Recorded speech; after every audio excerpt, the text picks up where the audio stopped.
Hello बच्चों, कैसे हैं आप सब। माय ड्रीम क्लासेस के बेसिस सेकेंड ईयर की इस क्लास में मैं आप सबका स्वागत करता हूं।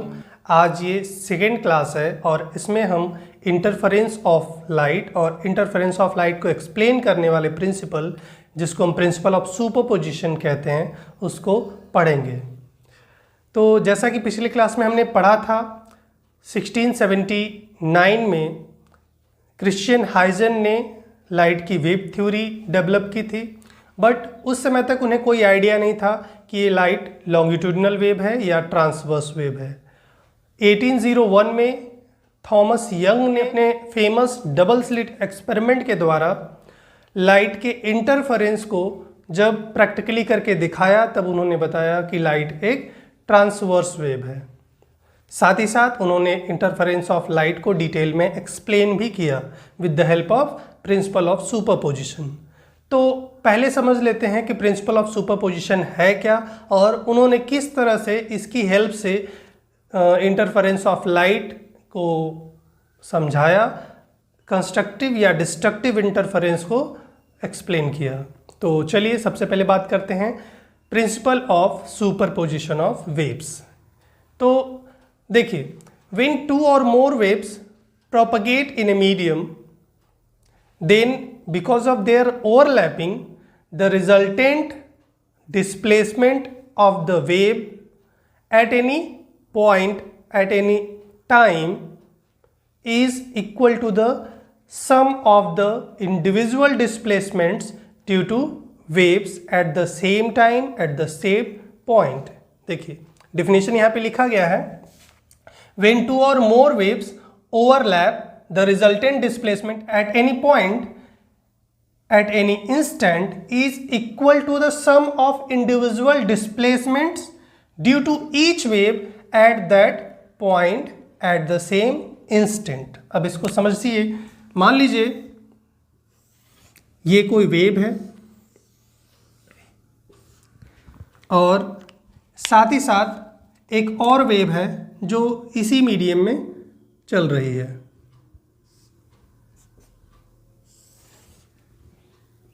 इस तरह से। तो इन दोनों वेव्स की जो रिजल्टेंट वेव होगी, किसी इंस्टेंट पॉइंट पर, किसी इंस्टेंट टाइम पर, सपोज कर लीजिए इस टाइम पर, ये टाइम एक्सिस हमने पिछले क्लास में बताया था, ये टाइम एक्सिस है और ये डिस्प्लेसमेंट को शो करता है। This is time, this is displacement. तो मान लीजिए इस टाइम पर, इस पर्टिकुलर टाइम पर, इस पोजीशन पर हम चेक करना चाहते हैं। ये देखिए, ये टाइम हमने ले लिया, मान लीजिए T1 इसको नाम दे देते हैं। तो यहाँ पर पहली वेव का जो डिस्प्लेसमेंट है इस पॉइंट पर, देखिए मान लेते हैं Y1 इसको कह देते हैं और दूसरी वेव के डिस्प्लेसमेंट को Y2 कह देते हैं। ठीक है, ऐसे ही दो ही वेव नहीं, और भी वेव्स हो सकती हैं।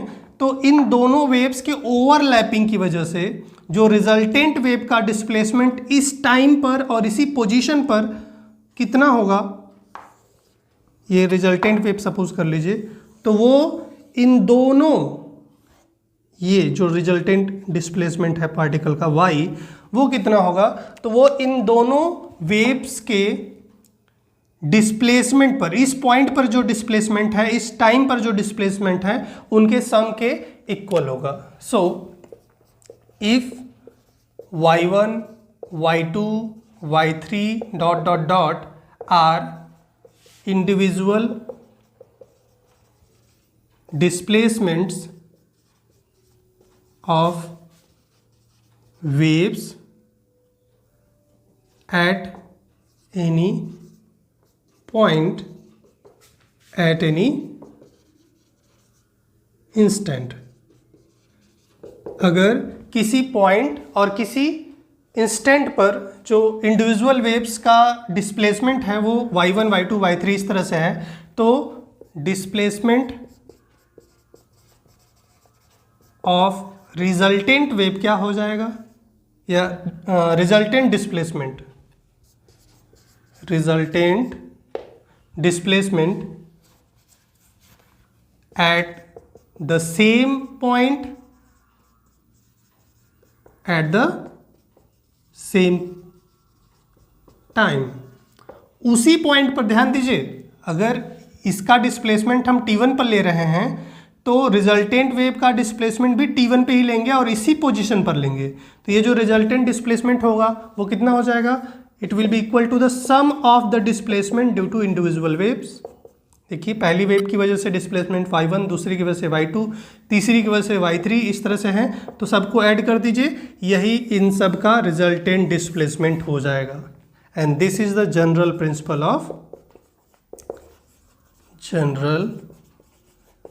प्रिंसिपल ऑफ सुपरपोजिशन, जिसकी हेल्प से हम इंटरफेरेंस को एक्सप्लेन कर सकते हैं। ओके, सो ये है general principle of superposition of wave, जो कि हर तरह की वेव के लिए एप्लीकेबल है। अब यदि ये जो वेव सुपरपोज कर रही हैं वो सेम फ्रीक्वेंसी की हों, if the superposition of wave of same frequency takes place, then the resultant amplitude or intensity is not uniform। यानी कि अगर सेम फ्रीक्वेंसी की वेव्स सुपरपोज करती हैं तब जो रिजल्टेंट एम्पलीट्यूड होता है वेव का या फिर इसकी जो इंटेंसिटी होती है वो यूनिफॉर्म नहीं होती है। इसका मतलब किसी पॉइंट पर ये जो इंटेंसिटी या एम्पलीट्यूड होगा वो हायर होगा तो किसी पॉइंट पर लोअर होगा then these single waves, then the intensity और amplitude of the single wave. ध्यान समझिए, यानी कि अगर सेम फ्रीक्वेंसी की दो वेव्स ओवरलैप करती हैं तो उनकी ओवरलैपिंग से जो रिजल्टेंट लाइट बनती है, जो रिजल्टेंट वेव बनती है, उसकी इंटेंसिटी या एम्पलीट्यूड वो यूनिफॉर्म नहीं होगा। इट मीन्स ये कुछ इस तरह से बनेगा, इसका एम्पलीट्यूड कुछ पॉइंट्स पर मैक्सिमम होगा तो कुछ पॉइंट पर ये ज़ीरो भी हो सकता है, इस तरह से, इस तरह से या ऐसे, इस तरह से आपको दिखेगा। तो कब ये मैक्सिमम होगा इंटेंसिटी, कब मिनिमम होगा, अभी इसके बारे में हम लोग डिस्कशन करेंगे। बट ये एक डिफरेंट फेनोमेना देखने को मिला। क्या हुआ, जब सेम फ्रीक्वेंसी की दो वेव्स ओवरलैप करती हैं तो जो रिजल्टेंट इंटेंसिटी एम्पलीट्यूड होता है वो यूनिफॉर्म नहीं रह जाता है।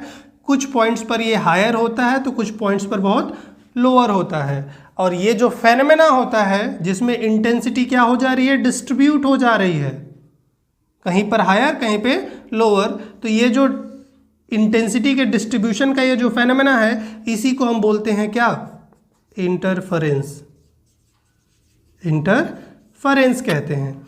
अब ये इंटेंसिटी किस पॉइंट पर हायर होगी, किस पॉइंट पर लोअर होगी, ये किन किन बातों पे डिपेंड करेगा, उसी का डिस्कशन अब हम लोग करने जा रहे हैं। तो चलिए अब समझते हैं resultant intensity due to superposition of two waves. यानी अगर दो वेव सुपरपोज करती हैं तो उनके सुपरपोजिशन से जो वेव निकलती है उसकी इंटेंसिटी किस तरह से हम लोग कैलकुलेट कर सकते हैं। तो इसके लिए दो वेव्स को हम लोग लेते हैं। दो वेव्स कैसे प्रोड्यूस करते हैं, तो उसके लिए हम एक बल्ब का यूज़ करते हैं जो कि सोर्स ऑफ वेव होता है, सोर्स ऑफ लाइट होता है। और इस बल्ब से सभी डायरेक्शंस में वेव्स निकलती हैं। यहाँ पे एक ऑब्स्टिकल रख देते हैं जिसमें दो स्लिट्स बना देते हैं। स्लिट्स का मतलब होल कर देते हैं इस तरह से।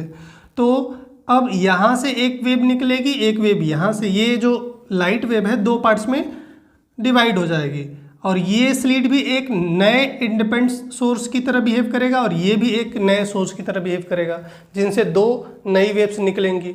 अब ये वेव्स आपस में यहाँ पे ये जो रीजन है इसमें इन सुपरपोज करेंगी और इनके सुपरपोजिशन से जो रिजल्टेंट वेव होगी उसकी इंटेंसिटी हम किसी पॉइंट पे निकालने जा रहे हैं। तो सपोज कर ले रहे हैं यहाँ से एक वेव निकलती है जो कि ये स्क्रीन है, इस स्क्रीन पर पॉइंट P पर मिलती है, और यहाँ से एक वेव निकलती है जो इस पॉइंट P पर मिलती है। ठीक है, ये दोनों S1 और S2 ये दोनों सोर्स की तरह बिहेव करते हैं जो एक दूसरे से, यहाँ पे फिगर में आपको बहुत बड़ा दिखाया गया है, फिगर बहुत बड़ा बनाया गया है, बट एक्चुअल में ये बहुत कम डिस्टेंसेज होते हैं, 1 mm या उससे कम डिस्टेंस ये होता है इनके बीच का। और ये जो इंटरफेरेंस बनेगा, जो इंटरफेरेंस पैटर्न बनेगा वो भी बहुत कम डिस्टेंस, बहुत कम थिकनेस का बनता है। तो ये केवल समझाने के लिए फिगर को बड़ा बना के दिखाया गया है। देखिए, तो ये दोनों स्लिट्स हैं जिनसे चलने वाली जो वेव्स हैं ओवरलैप करती हैं, सुपरपोज करती हैं, और इनके सुपरपोजिशन से जो इंटेंसिटी होगी वो हम लोग कैलकुलेट करेंगे। मान लेते हैं पॉइंट पी पर ये मिलती हैं। तो आप देख सकते हैं पॉइंट पी पर जाने के लिए S1 से जो वेव चल रही है उसने कितना पाथ कवर किया, S1P, और ये जो वेव है इससे थोड़ा सा अधिक डिस्टेंस कवर करती है। कितना अधिक करती है, तो आप देख सकते हैं SQ, इस S1 से अगर एक परपेंडिकुलर ड्रॉ करें तो जो SQ है वो एक्स्ट्रा पाथ है जो S2 से चलने वाली वेव कवर करती है। ये इस पाथ को हम बोलते हैं path difference between these two waves. इन दोनों स्क्रीन्स के बीच का ये डिस्टेंस दिखाया गया है। अब इनके ओवरलैपिंग से जो रिजल्टेंट इंटेंसिटी होगी वो कितनी होगी हम लोगों को कैलकुलेट करना है। तो इसके लिए हम मान लेते हैं कि जो वेव्स S1 और S2 से चल रही है उनकी एम्पलीट्यूड A1 और A2 हैं। Let the amplitudes of the waves from sources S1 and S2 are A1 and A2। हमने मान लिया कि ये जो सोर्सेस से चलने वाली वेव्स हैं S1 S2 से, उनका एम्पलीट्यूड क्या है, पहले का A1 है और दूसरे का A2 है रेस्पेक्टिवली। तो ये जो वेव्स होंगी इनके इक्वेशंस हम लोग लिख सकते हैं। S1 और S2 से निकलने वाली जो वेव्स हैं उनका जो इक्वेशन होगा,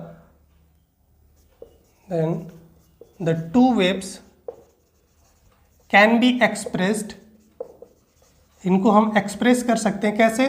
पहली वेव का जो इक्वेशन हो जाएगा y1 equal to A1 sine omega t, और दूसरी वेव का जो इक्वेशन हो जाएगा y2 equal to A2 sine omega t plus delta. यहाँ पे A1 और A2 एम्पलीट्यूड्स हैं, y1 और y2 किसी इंस्टेंट ऑफ टाइम पर हम ये निकाल रहे हैं। तो किसी इंस्टेंट ऑफ टाइम या और इंस्टेंट पोजीशन पर इनके डिस्प्लेसमेंट्स हैं।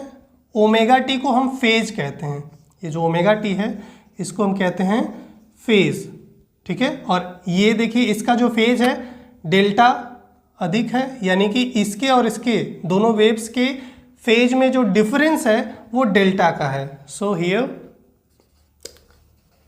Delta is the phase difference between the two waves.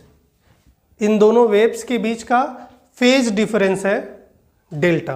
तो अब ये दोनों वेव्स सुपरपोज कर रही हैं, आप देख सकते हैं इस रीजन में ये जो वेव्स हैं वो सुपरपोज करती हैं, और इनके सुपरपोजिशन से जो रिजल्टेंट डिस्प्लेसमेंट होगा वेव का वो कितना हो जाएगा।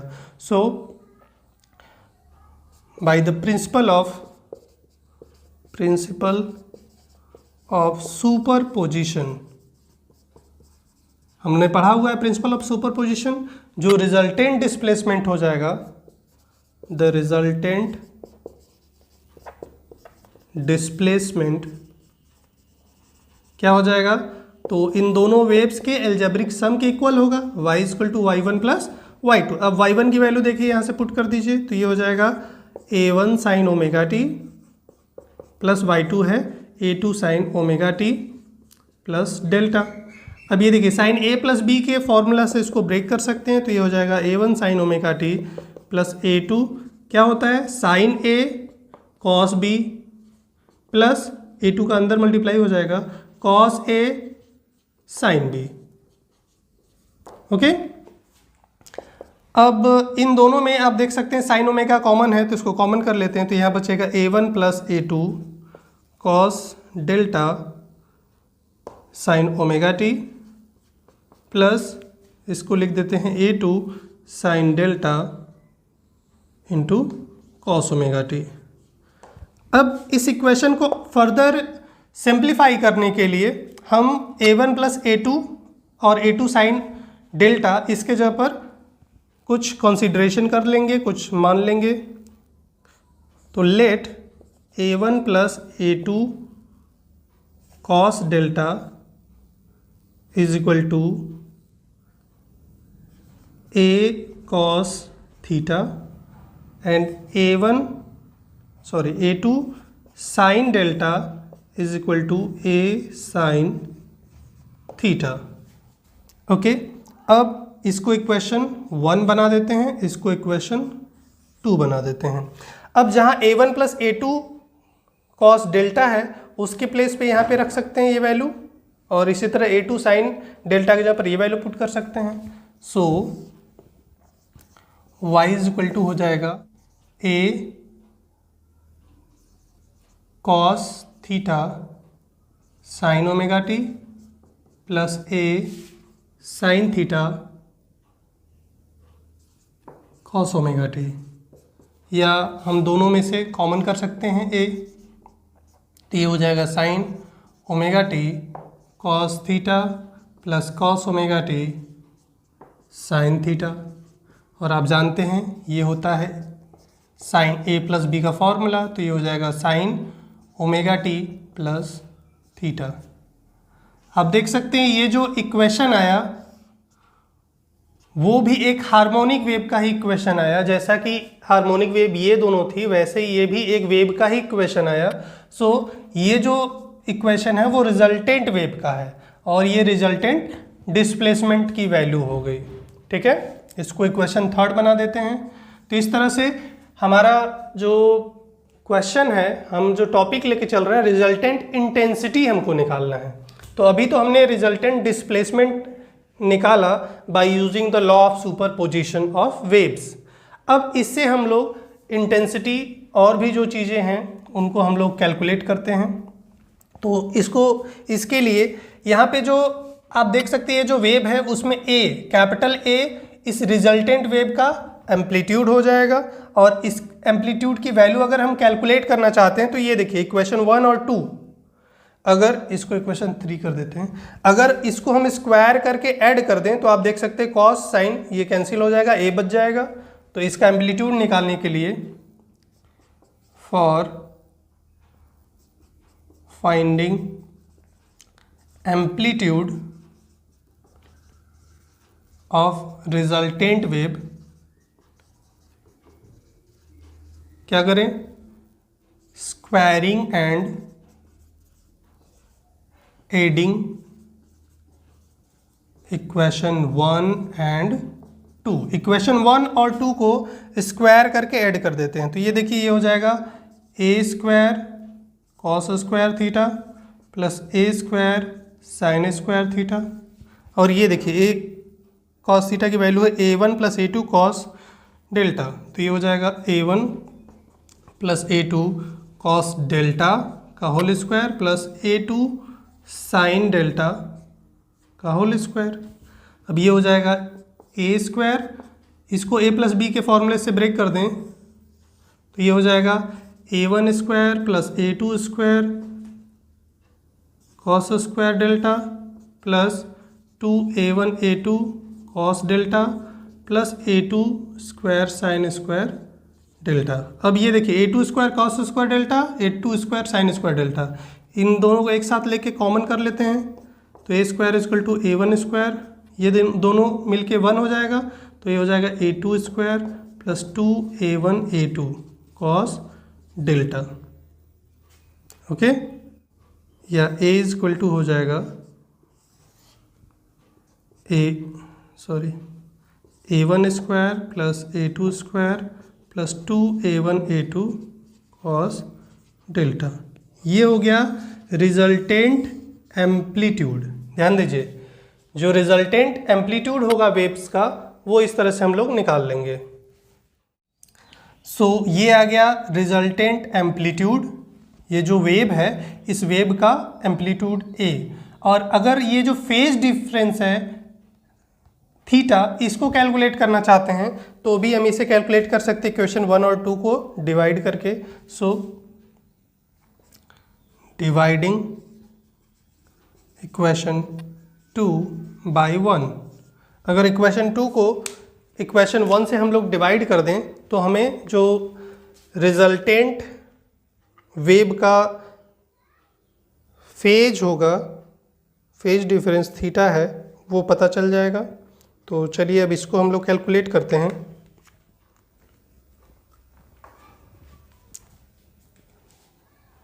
ए sine theta upon A cos theta is equal to, ये हो जाएगा देखिए A2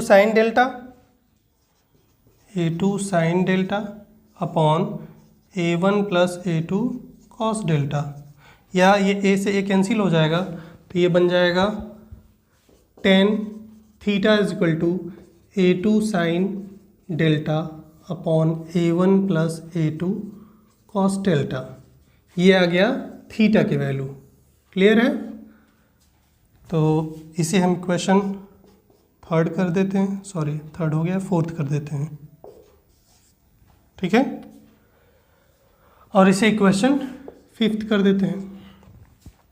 अब देखिए, अब हमें निकालना क्या है? हमें निकालना है resultant intensity due to the superposition. हमने निकाल लिया है एम्पलीट्यूड रिजल्टेंट वेव का। तो हम जानते हैं कि जो एम्पलीट्यूड होता है उसका स्क्वायर इंटेंसिटी के डायरेक्टली प्रोपोर्शनल होता है। Intensity of wave is directly proportional to amplitude square. Okay, तो जहां ए स्क्वायर है, इसको इक्वेशन 6 कह दे रहे हैं एक्चुअली, तो जहां पर ए स्क्वायर है वहां पे हम लोग आई लिख सकते हैं। सो ये हो जाएगा रिजल्टेंट इंटेंसिटी जो ए स्क्वायर है उसके जगह पर आई लिख दीजिए। आई इक्वल टू हो जाएगा क्या, A1 square plus A2 square plus 2A1 A2 cos delta. तो ये आ गया रिजल्टेंट इंटेंसिटी का फॉर्मूला। इसको इक्वेशन 6 कर सकते हैं।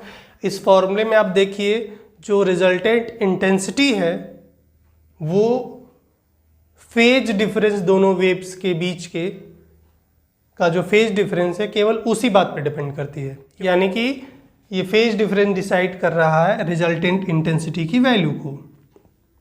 So from equation 6 it is clear that in resultant intensity depends on the phase difference between the waves। Clear है? अब ये जो फेज डिफरेंस होगा वो किस तरह से इंटेंसिटी को चेंज करेगा, अब इसको हम लोग डिस्कशन करेंगे। बट उससे पहले आप इसको थोड़ा सा समझ लीजिए अच्छे से एक बार, और इसके बाद इसको हम मिटा देते हैं और आगे का टर्म है, आगे का जो बचा हुआ पार्ट है उसको समझाते हैं। तो देखिए एक बार फिर समझ लीजिए, हमें निकालना था resultant intensity due to superposition of two waves. तो इसके लिए हमने मान लिया कि दो वेव्स हैं जो किसी मीडियम में एक साथ प्रोपगेट हो रही हैं। इनके एम्पलीट्यूड्स A1 और A2 हैं जो सोर्स S1 और S2 से निकल रही हैं। फिगर हमने इससे पहले बनाया था। तब इनके सुपरपोजिशन से जो वेव निकलेगी उसका हमें एम्पलीट्यूड, उसका हमें इंटेंसिटी निकालना है। इसके लिए सबसे पहले इन दोनों वेव्स के इक्वेशंस लिख सकते हैं। ठीक है, ये हार्मोनिक वेव्स हैं तो इनके इक्वेशंस होते हैं y = A1 sin ωt। ये आपने पढ़ा हुआ है, ये क्लास 11th में आपने वेव का जो प्रॉपर्टी होता है, चूँकि आपने देखा था इस तरह की जो कोई वेव होती है वो इस वेव का जो इक्वेशन होता है वो ये होता है y1 = A1 sin ωt, और इसका हो गया, इसका फेज बिकॉज थोड़ा सा डिफरेंस है इस वाले से, तो ये हो जाएगा y2 = A2 sin ωt। ठीक है, जहाँ पे ये जो डेल्टा है वो है फेज डिफरेंस दोनों वेव्स के बीच का। ठीक है, अब बाय प्रिंसिपल ऑफ सुपरपोजिशन हमने पढ़ा हुआ है कि जो रिजल्टेंट वेव का डिस्प्लेसमेंट होता है किसी इंस्टेंट ऑफ टाइम, ध्यान दीजिए ये रिजल्टेंट वेव का डिस्प्लेसमेंट हमेशा इतना ही नहीं बनने वाला है, ये किसी instant of at any point at any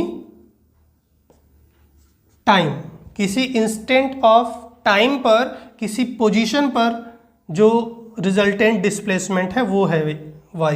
तो y equal to y1 plus y2 इन दोनों के इंडिविजुअल डिस्प्लेसमेंट के सम के इक्वल होता है, आपने पढ़ा हुआ है सुपरपोजिशन लॉ में।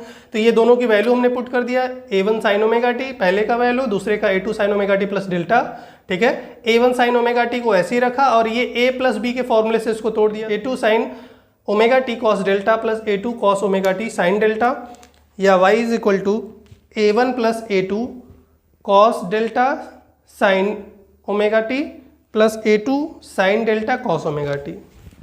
अब इसे आगे सिंप्लीफाई करने के लिए हमने इस पूरे टर्म के प्लेस पर ये मान लिया a cos थीटा और इस पूरे टर्म के प्लेस पर हमने a sin थीटा मान लिया, ठीक है। इसको इक्वेशन 1 2 कर दिया।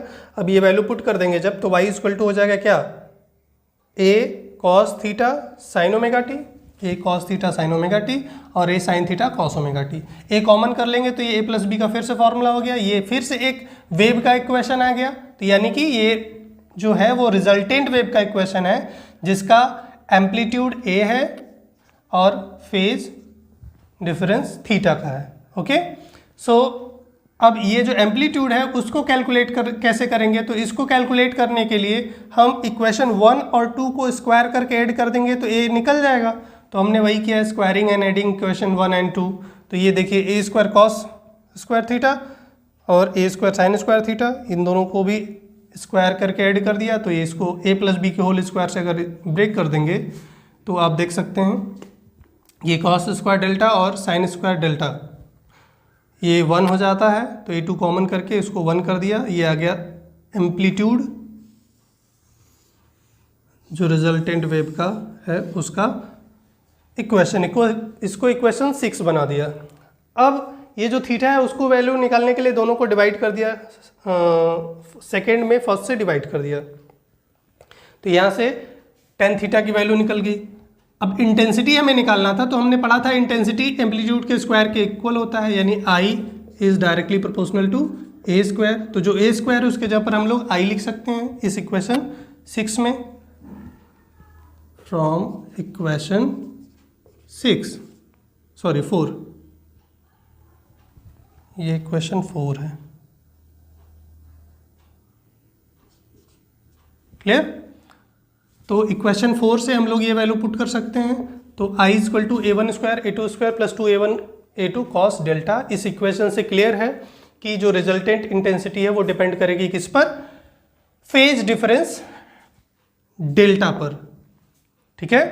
अब ये किस तरह से इंटेंसिटी को चेंज करेगा फेज डिफरेंस, उसके बारे में हम लोग डिस्कशन करने जा रहे हैं। तो इसको आपको अब हम डस्ट कर देते हैं, इसके आगे बताते हैं।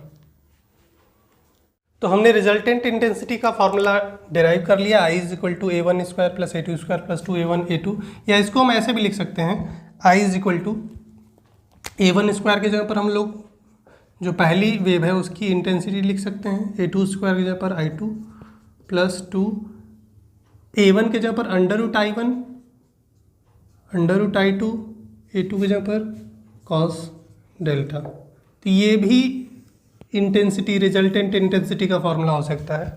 तो फिलहाल इसको हमने 6 किया था, इक्वेशन 6, और इस इक्वेशन 6 से हमने देखा कि जो रिजल्टेंट इंटेंसिटी है वो फेज डिफरेंस पे डिपेंड कर रही है, दोनों वेव्स के बीच के फेज डिफरेंस पे ये डिपेंड कर रही है। तो जो S1 और S2 से जो वेव्स निकल रही है इनके फेज डिफरेंस पे। अब ये फेज डिफरेंस डिपेंड करता है पाथ डिफरेंस पे, इन दोनों में एक रिलेशन होता है, और पाथ डिफरेंस कितने का है, तो यहाँ से ये जो वेव है देखिए इसने पाथ कवर किया S1P और इसने S2P, तो इन दोनों की वेव में जो पाथ डिफरेंस है उसको निकालने के लिए हमने यहाँ पे एक परपेंडिकुलर ड्रॉ कर दिया, SQ। यही SQ देख लीजिए, ये एक्स्ट्रा डिस्टेंस है जो S2 से चलने वाली वेव कवर कर रही है इसके कंपेयर में। तो जो पाथ डिफरेंस हो जाएगा वो क्या हो जाएगा, तो S2P में से S1P को सब्ट्रैक्ट कर दीजिए, तो जो एक्स्ट्रा डिस्टेंस यानी पाथ डिफरेंस दोनों के बीच का है वो हमें पता चल जाएगा। और हम लोगों ने पढ़ा हुआ है, नाउ वी नो दैट जो पाथ डिफरेंस और फेज डिफरेंस इनमें एक रिलेशन होता है, phase difference equal to 2 pi lambda 2 pi upon lambda into path difference. Phase difference is equal to 2 pi by lambda into path difference होता है, difference, या path difference equal to हम लोग लिख सकते हैं क्या, path difference S2 minus S1 जिसको हमने बोला था S2P माइनस S1P, इसका फॉर्मूला क्या हो जाएगा, तो lambda by 2 pi into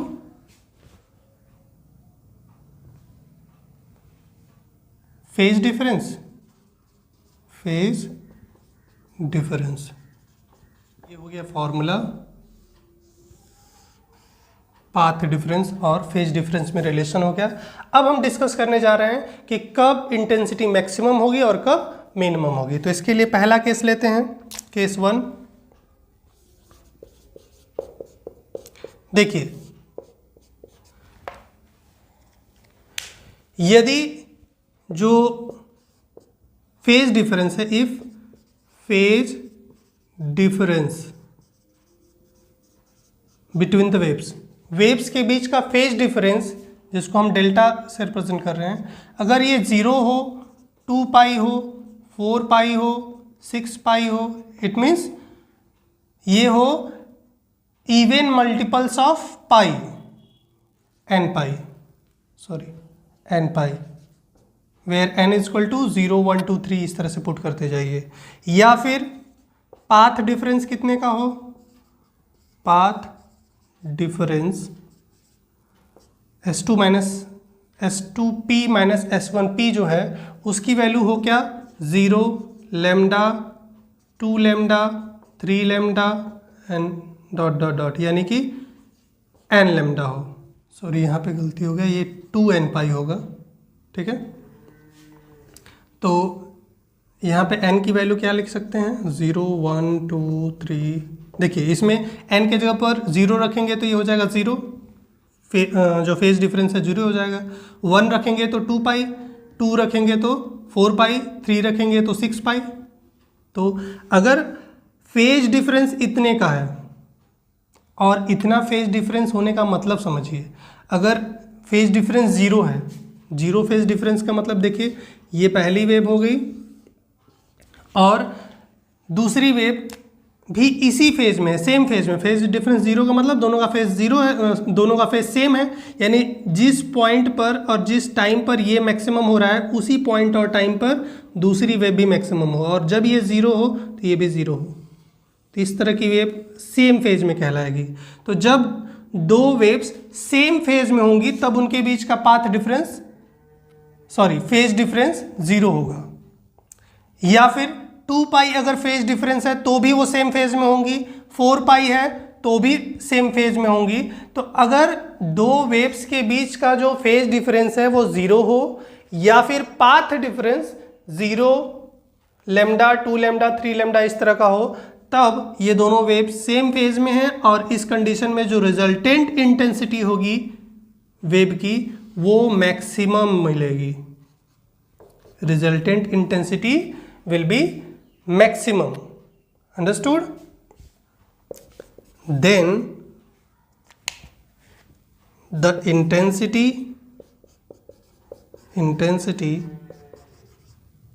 at point P will be maximum। ध्यान दीजिए, अगर ये दोनों वेव्स जो चल रही हैं S1 S2 से वो दोनों सेम फेज में चल रही हैं, यानी उनके बीच का फेज डिफरेंस 0 है या 2 पाई है या 4 पाई है या 6 पाई है या 2n पाई इस तरह से है, या फिर पाथ डिफरेंस ये है इस तरह से 0 पाई, 2 पाई, 3 पाई या n पाई। तो इस कंडीशन में जो इन दोनों वेव्स के इंटरफेरेंस से पॉइंट P पर जो रिजल्टेंट इंटेंसिटी मिलेगी वो मैक्सिमम मिलेगी। क्या मिलेगी? मैक्सिमम मिलेगी, ठीक है। तब उस कंडीशन में जो इक्वेशन 6 है उसको हम लोग इस तरह से भी लिख सकते हैं, then equation 6 can be written as, किस तरह से लिख सकते हैं भाई, देखिए I is equal to a1 square plus a2 square plus 2a1 a2। अब पाथ डिफरेंस 0, कॉस 0 की वैल्यू 1, तो ये हो जाएगा a1 प्लस a2 का होल स्क्वायर। यदि a1 a2 के बराबर हो, यानी दोनों जो वेव्स हैं उनका एम्पलीट्यूड सेम हो, तब इंटेंसिटी क्या हो जाएगा, तो a1 प्लस a2 यानी 4a स्क्वायर। तो आप देख सकते हैं जो मैक्सिमम इंटेंसिटी है वो 4a स्क्वायर के बराबर होगा। क्लियर है इतनी बात। इंटेंसिटी मैक्सिमम कब होगी, जब फेज डिफरेंस, इस टर्म को याद रख लीजिए, ये हर जगह यूज होगा। तो जब भी फेज डिफरेंस 0 का हो, 2 पाई का हो, 4 पाई, 6 पाई इस तरह से मिले, यानी कि इवन मल्टीपल ऑफ पाई हो, तब उस कंडीशन में, या फिर पाथ डिफरेंस 0 पाई, 2 पाई, 3 पाई इस तरह से हो, तो जो रिजल्टेंट इंटेंसिटी होगी इन दोनों वेव्स के ओवरलैपिंग की वजह से पॉइंट P पर वो मैक्सिमम होगी। और अगर दोनों का एम्पलीट्यूड इक्वल है तो वो जो रिजल्टेंट इंटेंसिटी, मैक्सिमम इंटेंसिटी है वो 4a स्क्वायर के इक्वल आएगी। ठीक है, अब हम देखते हैं कि इंटेंसिटी मिनिमम कब होगी। ठीक है, तो सेकेंड केस लेते हैं।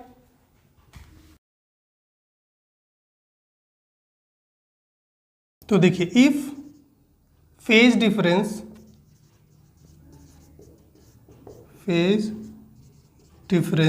जो डेल्टा है उसकी वैल्यू यदि पाई हो, 3 पाई हो, 5 पाई हो, इस तरह से हो, pi, 3 pi, 5 pi, it means odd multiple of pi, 2n plus 1 pi, इस तरह से, इस फॉर्मूले से हम कैलकुलेट कर सकते हैं।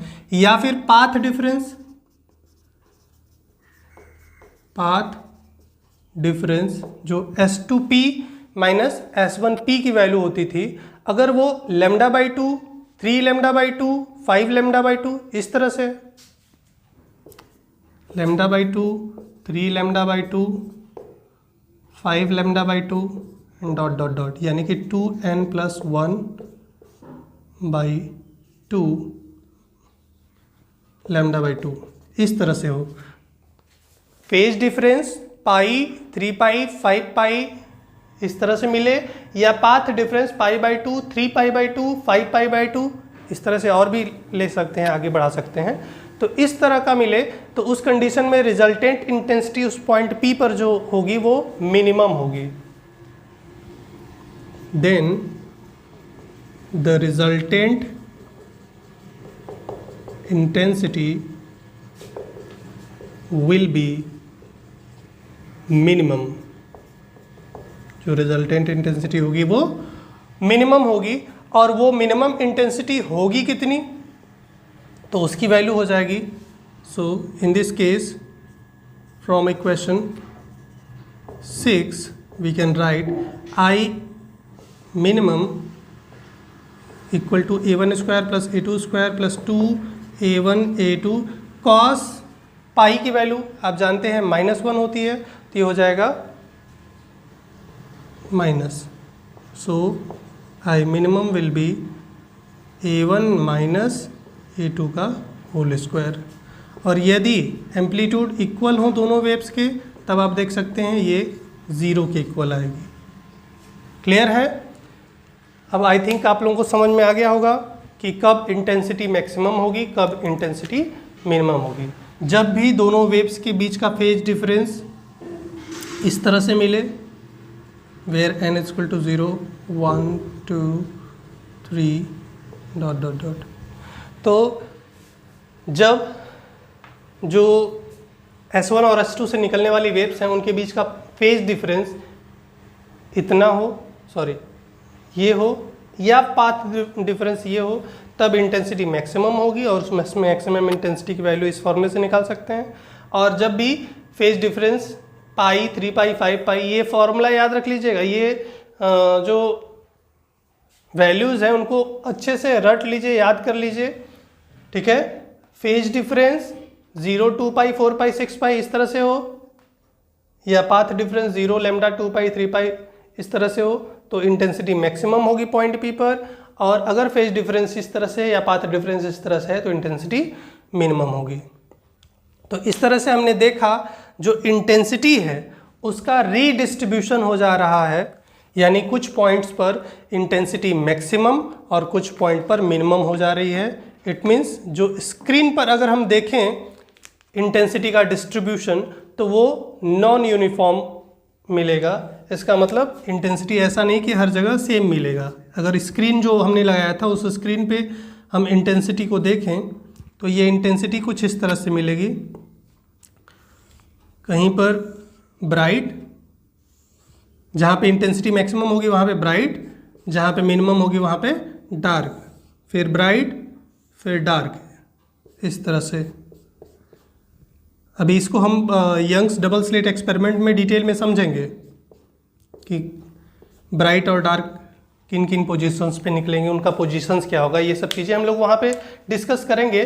फिलहाल ये समझिए जो इंटेंसिटी है रिजल्ट, जब दो वेव्स एक साथ एक ही मीडियम में सेम फ्रीक्वेंसी की वेव्स प्रोपगेट करती हैं तो उनके सुपर पोजीशन से, उनके ओवरलैपिंग से जो रिजल्टेंट इंटेंसिटी होती है उसका डिस्ट्रीब्यूशन हो जाता है।